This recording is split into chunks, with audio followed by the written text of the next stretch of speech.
Welcome to the No Quit Living podcast. Our primary objective is to motivate and inspire our listeners to never quit. The reality of life is simple. We all fall. We all fail. At times, we get knocked down. The question is, do we get back up? Are we stronger? Are we better prepared to attain the maximum of our potential? Thank you for joining our No Quit tribe. As you go for your greatness today, never quit. And remember, we rise by lifting others up. Welcome to episode number 296 of the No Quit Living podcast. I'm your host, Christopher J. Worth, and today's theme of the day is This is Good. I'm not sure who is actually credited with the following quote. Every day may not be good, but there is something good in every day.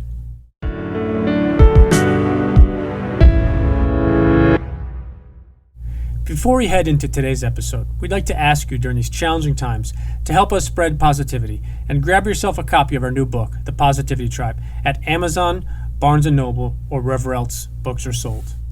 Although I only recently met our guest, she and I definitely have a lot in common. Tami Matheny absolutely delivers, and I hope you enjoy today's episode. Tami, I'd like to welcome you to the No Quit Living podcast. I am excited to be here today, Chris. Thanks for having me. I appreciate you being here. So the first question I ask everybody is, are you ready to positively impact at least one person today? Let's do it. We are going to do it. So as you know, the number one objective of not only our company, but our show is to motivate and inspire listeners to never give up. And I was curious if you yourself have either a no-quit story or perhaps a challenging time personally or professionally where you could have given up or given in, but you didn't. Yes, and it actually led to the career I'm in right now. I used to be men and women's tennis coach at that time, Division II, and we transitioned into Division I. And the first year in Division I, both my men and women's teams won the conference championship. The next year, Division I, I think it was in the middle, right at spring break time. Both teams are nationally ranked at the Division I level. And I'm called into my athletic director's office, and he tells me, due to budget cuts and some various other factors, I have to fire my assistant or fire myself. And it was one of those moments that really challenges who you are, because my first thought was how unfair this is. We have the top academic team on campus. We're producing at a high rate of success for the level that we were at. And I thought, how could he do this in the middle of the year? And there was every ounce of me wanted to scream how unfair it was, throw myself a pity party. And if I'm honest, I probably did it for a little bit. But I was able to see that this is good, which has become my motto. And there was so much good in it. And if I was honest with myself, there had been so many times I was thinking, maybe I needed to get out. Maybe I, was kind of just coasting as a coach because I had been in it so long. And so I think it really forced a decision for me that I'm not sure I would have made that decision. And once I got past the yucky negative feelings, it really helped me become even more of a positive person and lead me into the job I am now, where I'm trying to teach, preach, talk about mental toughness, about positive mindsets. So it was definitely, you can look at it as a failure on one sense, but the best thing that ever happened to me in my life once I was able to clearly see the full picture. So I have to ask the follow-up question is, how were you able to put yourself in that frame of mind or mindset to see the good in a situation like that? Because I think that's the biggest challenge for people out there. And I'm sure you know this, but the statistics are the average person has between 50 and 80,000 thoughts in their mind every single day. And between 80 and 85% of them are negative. So with that as the foundation, during something like that where you're told, due to budget cuts and things, you have to either fire yourself or your assistant, how were you able to approach that with such a positive perspective? Probably the biggest factor that helped me, and I'm a big proponent of this, is we all need to make sure we have key people in our lives that can see clearly for us when we can't. I was very fortunate to have people that reminded me, well, you've been talking about doing this, Tami. Maybe this is the perfect sign, the perfect time. Or, Obviously I let myself go and my assistant became the head coach, and he was like a son to me. He had played for me, was my assistant. We had a close relationship. And so the second thing, I think I was able to change the focus to him. I couldn't let him see me be that negative, or he might have quit and not continued on. And I felt like my team needed him to at least be the stabilizing force. So I guess I shifted my focus to how could I help him instead of dwell on what was going wrong with me. Now that sounds perfect. I did have my struggles and my moments, and not everything was rosy, but that's what helped me, is being able to lean on other people and them remind me, as well as change my focus and shift it to helping this young man that I had promised I would help develop. I think the part that you just said is not everything was rosy. And I know you and I have spoken about John Gordon in the past. And one thing that he talks about is that he's not always a positive person all the time. And it's not this Pollyanna fake positivity. But within those difficult times, it's how do you move forward in a positive direction? How do you make a positive out of that tough situation? And I think for people that are positive, and I pride myself and our company and the things that we do with that positive mental advantage and that positive mindset. But what you said is so important. I don't know anybody who's positive all the time. I don't know anybody who wakes up every single day. But I think the underlying component to that is no matter what life throws at you, whether it's a boss, whether it's a family member, a spouse, a child, a parent, it's allowing yourself to maybe take that minute or 2 minutes, or maybe sometimes a little longer, and kind of take it all in. But then you have to say to yourself, okay, this happened, or it's happening, it's here. I'm going to approach it with that positive mindset, or I'm going to approach this with the best opportunity. And I think that was really important that you said that. But I'm glad you shared that you let your assistant go, because for some of our listeners, they might not have known that, that it was you or him, that you let yourself go and allowed your assistant to have the head job. Because I think in college sports, it's so difficult, especially when there are budget cuts and things like that. So I'm really glad that you touched on that. A question we ask each guest is, if you had to define yourself, but you could only pick one word, what word would you pick? Relentless. Now I have to ask you, have you read the book Relentless by Tim Grover? I have read it, yes. I think for me personally, I know a lot of our listeners know that I asked that question, and Tim Grover is somebody I look up to. But I think honestly, whenever I hear the word relentless, probably for the rest of my life, no matter what context it's in, I'm always going to think back to Tim Grover, because it's such a fascinating book. And for our listeners maybe who don't know Tim Grover, he was the gentleman who coached Michael Jordan, personal trainer, took him from the days when he was getting his butt handed to him by the Detroit Pistons and took him to the next level. He then went on to work with Kobe Bryant, Dwayne Wade. So I want to ask you, why did you choose and why did you pick the word relentless? I think about where I've started and where I've been, and things have never just come easy for me. I wasn't the fastest, the quickest, the strongest. I wasn't the weakest or the dumbest or anything like that either, but I was just kind of the average. But when I made up my mind, if I wanted something bad enough, I was relentless in pursuing that. Just like, my career, or if you give me a physical challenge, can you go ride 80 miles on a bike? I'm going to be relentless in getting to that point where I can do that. It's almost like I think the fuel that fuels me is I like challenges. I like to be told I can't, or this is hard, and it kicks something in drive. It's sometimes in a bad way, I almost need that to push myself for new heights, for new things. So I guess relentless is the right word, but if I make up my mind to do something, it's going to get done somehow, some shape, way, or form. I think that's awesome, and I too fall into that category. Is when I put my mind to something, I think the stubbornness behind it might not be smart, easy, or people probably say, you probably shouldn't do this, but I just convince myself, and then you just get after it and do it. Unfortunately, stubbornness might be a better, more accurate word there. But I think athletes and former athletes and coaches, I think the word relentless sounds better than stubborn or stubbornness. So if you could go back and give the 20-year-old version of yourself just one piece of advice, what would that be? To be confident in myself. I think back when I was 21 years old, confidence was placed too much on what a coach told me or the result I had or what teammates thought of me, instead of recognize that I owned it. And it was a battle that actually led to the first book I wrote, The Confident Athlete, of learning how do I own my own confidence? How do I control that? And I just think of all of the ups and downs, I call it roller coaster, that I was on with my confidence.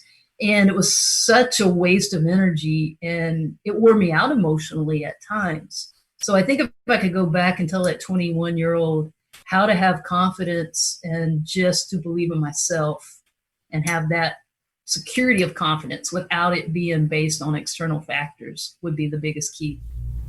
So you spoke about your first book, and I know you've written a second book. I wanted to ask if you wouldn't mind just quickly telling our listeners a little bit about those books and also where they could find them before I ask a follow-up question to that.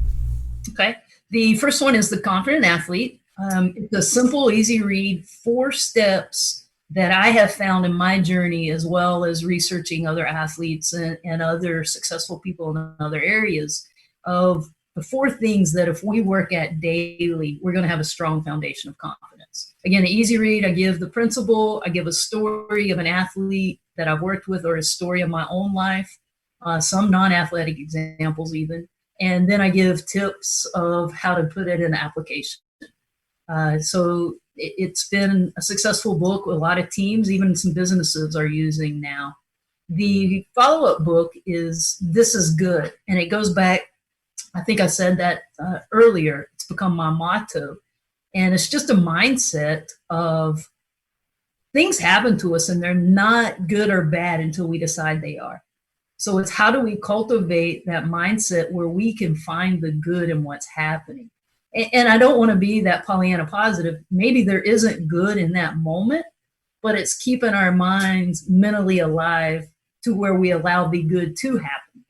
And it might be something different that we never even imagined, but the key is keeping the mind mentally alive. So this book, it actually tells us the journey of a team I was working with and all of the adversity they had to face with the lessons and how we together worked through all of the adversities and ended up with a season extremely different than we had hoped or imagined, but equally as successful and beyond what we could imagine, and learning the power we had inside ourselves. And where's the best way for our listeners to get those books, or where can they find out more about them? Both of them are on Amazon. And then as far as for group sales, if they contact me at tami@r2lc.com. Awesome. And then my follow-up question, as I mentioned before, is I'm curious if you're reading anything currently, or perhaps you've read something recently that you'd like to recommend to our listeners. I have started a handful of books. As you were familiar with, I've started with Chip Baker, a virtual book tour, and I've made it a goal to try to read every book that we've had on there. So I found myself with 4 or 5 right now. If they don't have yours, they definitely need yours on there. And no, he didn't tell me to plug that. But the Positivity Tribe, Formula for Life by Chuck Baker, I'm currently in that one as well. A Mindful Journey by Vera Jo Bustos. She has a lot of the same principles that I cover in The Confident Athlete, but it's with her journey and how she learns the lessons and starts applying the lessons to her journey in professional basketball. So those are 3 just off the top of my head, but I have been blessed with the authors that I've been connected with and the new flow of information I'm getting right now. You know, I appreciate the kind words you shared, and I've had Chip on the show. He's an awesome guy. I've had the privilege of being on his show, and I've connected with Vera Jo, and hopefully going to get her on the show. She's been traveling. The one thing that I love about hosting a podcast is so many of my guests are authors themselves of either a book or multiple books. And the reason I love that is I get gifted so many different books. The tough part is sometimes within a week I'll get 2 or 3, and then I'll have the guest on a week later, and like you, I'm always reading 3, 4, 5, 6 books at a time, so it's challenging to keep up with them. If I had the opportunity to give you or to grant you dinner with anybody, dead or alive, who would you pick and why?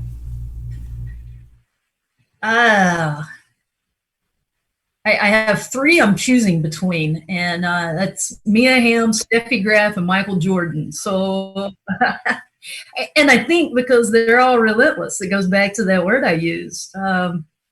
If I had to pick one, whew, I think I'm going to have to go with Michael Jordan, and I know that's probably cliche, but being a Tar Heel fan, just watching him hit that game winner when he was a freshman that he had visualized before, and I'm so big on visualization, and then just watching how he evolved. He wasn't always the best, but he made himself the best, and he didn't settle. There's just so many things that I would love to pick his brain, and it's just, he's a fascinating individual, I believe. Although it is your dinner, for many of our listeners, they know that I am obsessed with Michael Jordan. So I would have to hijack or at least be the waiter or bartender that just never leaves and just is there the entire time. And I don't even need to say anything at all. You could duct tape my mouth shut, but just listening to what he has to share. And to your point, you said something that was awesome, is he wasn't always the best. He was far from the best, but as a huge fan of Michael Jordan, I've watched The Last Dance 3 times all the way through. It was his inner drive to always put out his best effort. And one thing he said, which I thought was fascinating in his career, is he didn't take nights off. He didn't take games off. And he always shared that for somebody in the arena, for that person or their child, it was the one and only time that they might ever get a chance to see him play live. And he always wanted to put out his best effort. But you said something in that answer too, visualization. I wanted to follow up, if you wouldn't mind just briefly expanding on the importance of visualization, not only I think from an athletic perspective, but also in all areas of life as well. I'm a strong, huge component of visualization because I have seen the power in it myself, but it just plants seeds for success. I had a coach in high school go to bed every night dreaming about the game winner. I didn't know it was called visualization back then. I just thought it was fun of imagining hitting the game winner or running through a play to set us up to win the game. And it was amazing throughout my career. I was probably put on that stage. We don't know when we're going to get that opportunity, but I was probably put on that stage 10, 15 times. And I don't know, my success rate was very high because when I got to that moment, it felt natural. It felt comfortable because I had been there in my head and done it. And as I've matured and grown, I've applied it to other aspects of my life. I've had several surgeries on my shoulder. And the last one, I thought, I'm going to apply visualization to this. So every morning I just visualized my shoulder getting healthier, and I would see it being able to do the things that I wasn't able to do. And the recovery was so much quicker, and I didn't hurt as bad as the previous times. So even as something that dealing with an illness or a sickness or an injury, I'm a huge proponent of applying visualization. I don't know all the keys of exactly how it works, but if we can see in detail using our senses of what we want to happen, it provides an energy that gives us a greater opportunity of that happening.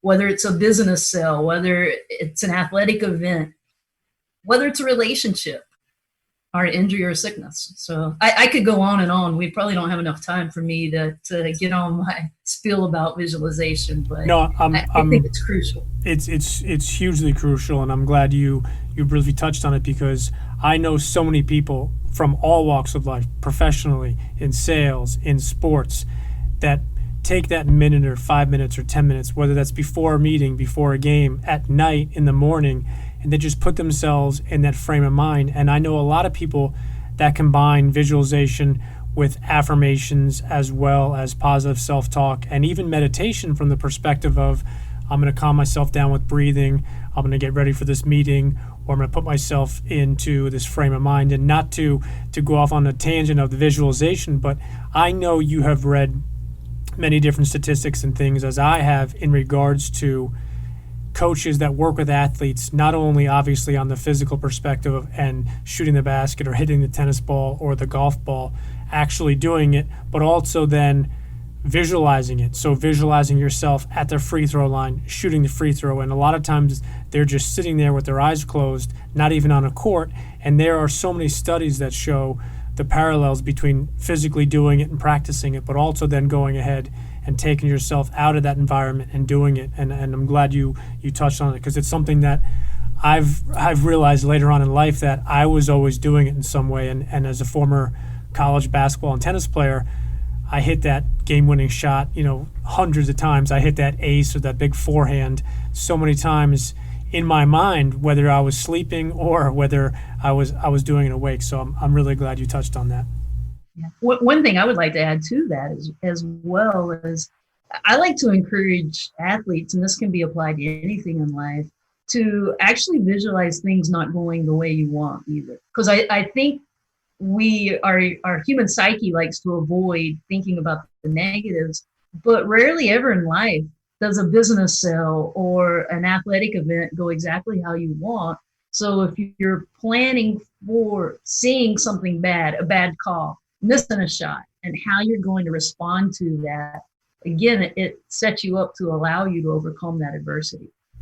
I think that is awesome, and I'm glad you touched on that too, because so many people talk about that, and the flip side of that is so many people talk about, you don't worry about that, only focus on the good. But as you know, in sports and in life and in business, everything doesn't happen perfectly. Now, hopefully for our listeners, they have those days and moments where everything does go perfectly, but in sales, in family, and clearly in sports, that game, whether it's 30 minutes, 60 minutes, whether there's overtime, there's no game ever that has gone exactly the way people thought it would, or all on the positive way. And I think the people that we look up to and some of those coaches that we read about and talk about are the ones that are able to put their teams in those situations where, what if we're down by 3 points, or what if we don't score and the other team comes back, and I think that's really key that you spoke about that, and it goes into the perspective of preparing as much as you can. You don't want to prepare obviously for 1,600 different situations, but you also don't want to prepare just for one when everything goes great, because then if and when the ball doesn't bounce your way, yourself and the team's kind of like, all right, what do we do now? Yeah, exactly. I think we have to prepare, but mentally and physically prepare, and prepare for as many different scenarios, so we know how to respond when it happens. So we're going to change lanes here into what I call our hot seat questions, and the only request we have of you is that you spit out the first thing that comes to mind. Okay. You have one last meal. You can pick absolutely anything. What do you pick? Pizza. Favorite smell? Lavender. Favorite sport? Basketball. Favorite team? North Carolina. Favorite movie? Oh gosh, it's been so long since I've seen a movie. Wonder Woman. Do you have a favorite author? John Gordon. Yes.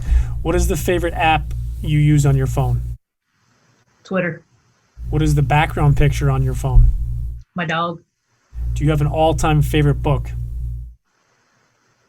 Cliche, but the Bible. Not cliche at all. And do you have an all-time favorite quote? Do you want to be a writer successful? I love that.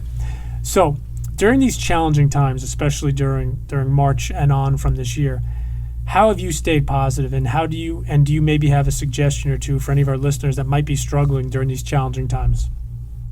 I have stayed positive with a lot of the quick answers that I just gave you. Pizza makes me positive, and I've allowed myself to have a little more pizza during COVID. John Gordon being associated with his company, and we have a once a week Zoom meeting prayer call that a group of us get on and giving each other encouragement. And it's kind of like a built-in team, because I think the biggest thing I've missed is that interaction with my teams, and they have provided a new positive outlet. Obviously, prayer and the Bible have helped me as well. One piece of advice that I keep referring back to, I can't take credit for it, I'm just spreading the word, but it's the acronym WIN. What's important now? And I have used that so much during COVID. I just feel like it's on the tape record on my mind. But often, I think we can get caught ahead of thinking, oh gosh, what are we going to do if we don't have football, if we don't have fall sports, if this doesn't happen? And obviously my job depends on it, but more importantly, these people I care about and attached to, it's their livelihoods, it's their careers as well. So trying to keep everyone positive. And the only thing we can control is right now. So if we take care of right now, I have no doubt if and when things return to some normalcy, we're going to be better off. And so all I can do right now is take care of this moment. If I do that, I'm trusting. So a lot of times I've gotten carried away and I have to bring myself back with that acronym. I think that's such a powerful acronym, and I've seen so many people that just use the hashtag or put it out there, WIN. And a couple of times, the first time I saw it, I'm like, oh, okay, that person's really about the win or the loss. But then you look at it and you say, wow, it does have a lot of value. And I think, to your point, is it's again not that positive Pollyanna, but when you find yourself off, or if you find yourself going down maybe a rabbit hole, you just say, okay, win, what's important now? And again, goes back to controlling the controllables. And that's one thing personally that I've realized during these crazy, difficult, challenging times since March of this year, is there are only a certain amount of things you can control each and every day, and focus more on the ones you can control and less of the ones that you can't. So for our listeners that want to connect with you, follow you, and find out more about you, what's the best way they can do that? As far as social media, I'm probably most active on Twitter. I actually have 2 accounts. One is at R2L Coaching. The other one is at Tami Matheny, Matheny. Instagram at Refuse to Lose Coaching. Email Tami@r2lc.com.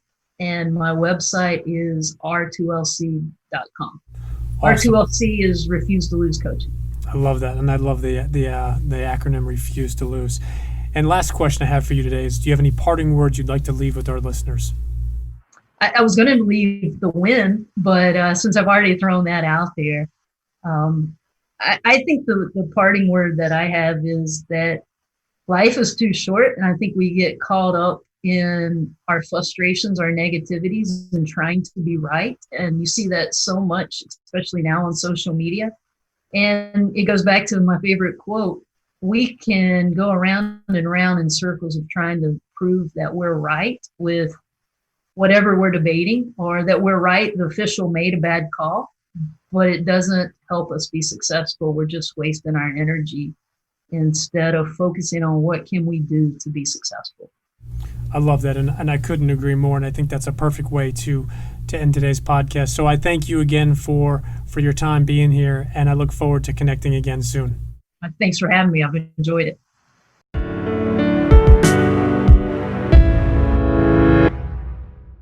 Thank you for listening to episode number 296. I had a lot of fun speaking with Tami, especially since she touched upon some of our favorite topics: visualization, encouragement, and the acronym WIN. What's important now? Tami shared a great quote with us: do you want to be right or successful? So my challenge to you today is just that. What's more important to you, being right or being successful? And remember, we rise by lifting others up. And lastly, to our listeners, thank you. We truly appreciate your time, and we hope our episodes inspire you to keep on attacking life and never giving up. To quote Dr. Norman Vincent Peale, it's always too early to quit.